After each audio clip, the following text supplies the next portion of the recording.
there's something out there you genuinely want, and be real with yourself, you want it, and you should definitely get it.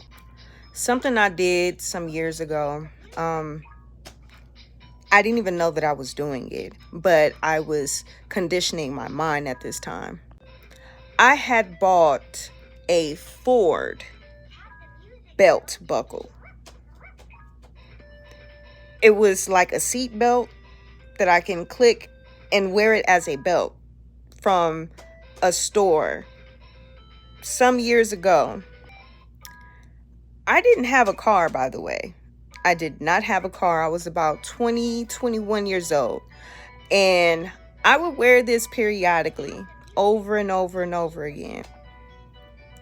And I just like, I enjoyed it. I loved having this belt, and I loved wearing it when I would see it in my closet, or I would see it in my dresser drawer, and I would put it on, and sometimes I would wear it for work.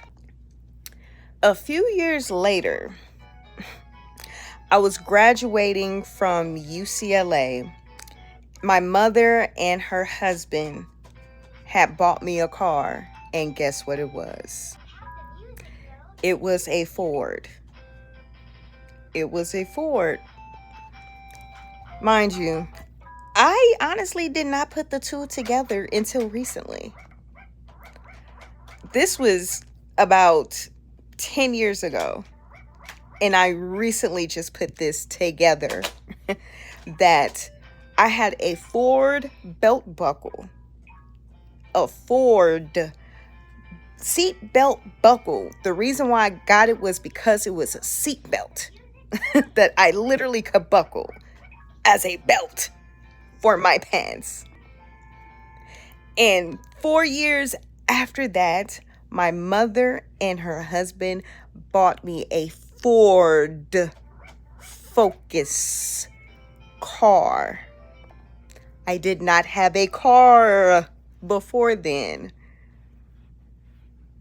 This was 10 years ago. 10 years ago.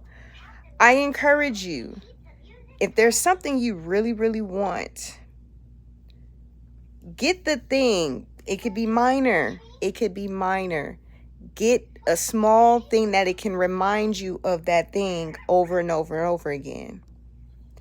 And watch it come to manifestation. Make sure it's something you really want, though. Make sure it's something you really want. At the time, I didn't even think about a car. And then 4 years later, I ended up getting a car.